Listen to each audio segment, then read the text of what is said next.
Daniel Defoe, Robinson Crusoe, Part 35. But yet I brought away several things very useful to me, as first, in the carpenter's stores I found 2 or 3 bags full of nails and spikes, a great screw jack, a dozen or 2 of hatchets, and above all that most useful thing called a grindstone. All these I secured together with several things belonging to the gunner, particularly 2 or 3 iron crows and 2 barrels of musket bullets, 7 muskets, another fowling piece with some small quantity of powder more, a large bag full of small shot,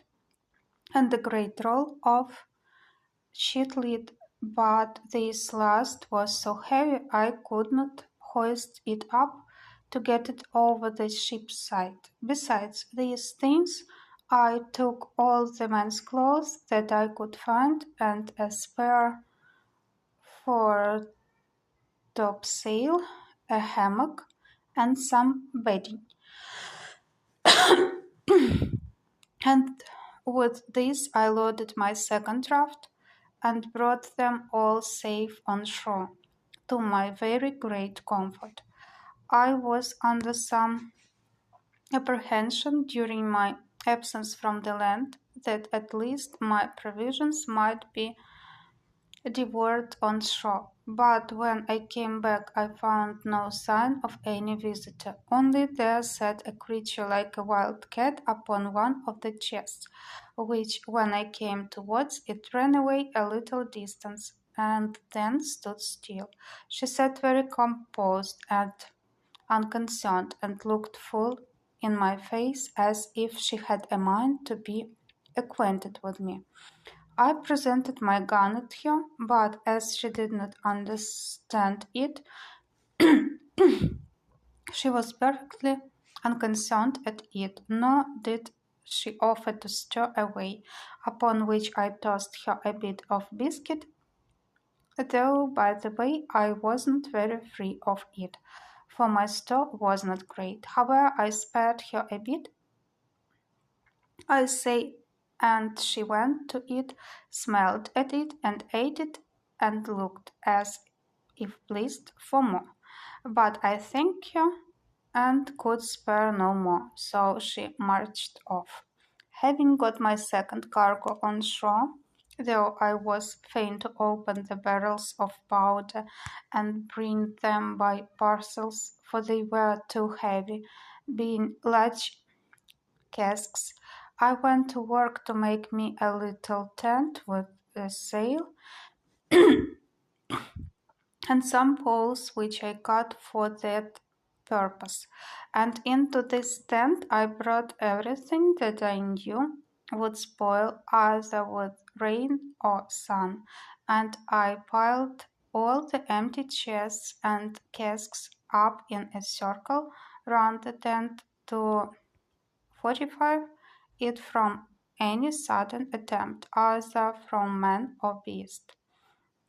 When I had done this, I blocked up the door of the tent with some boards within and an empty chest set up on end without, and spreading one of the beds upon the ground, laying my 2 pistols just at my head and my gun at length by me, I went to bed for the first time and slept very quietly all night, for I was very weary and heavy. For the night before I had slept little and had labored very hard all day to fetch all those things from the ship and to get them on shore. I had the biggest magazine of all kinds now that ever was laid up, I believe, for one man, but I wasn't satisfied still, for while the ship sat upright in that posture, I thought I ought to get everything out of her that I could. So every day at low water I went on board and brought away something or other, but particularly the third time I brought away as much of the uh, rigging as I could, as also all the small ropes and rope twine I could get, with a piece of spare canvas, which was to mend the sails upon occasion, and the barrel of wet gunpowder. In a world, I brought away all the sails first at last, only that I was fain to cut them in pieces and bring as much at a time as I could, for they were no more useful to be sails, but as mere canvas only. But that which comforted me more still was that last of all, after I had made 5 or 6 such voyages as this, I thought I had nothing more to expect from the ship that was worth my meddling with. I say, after all this, I found a great hogshead of bread, 3 large rundlets of rum or spirits, a box of sugar, and a barrel of fine flour.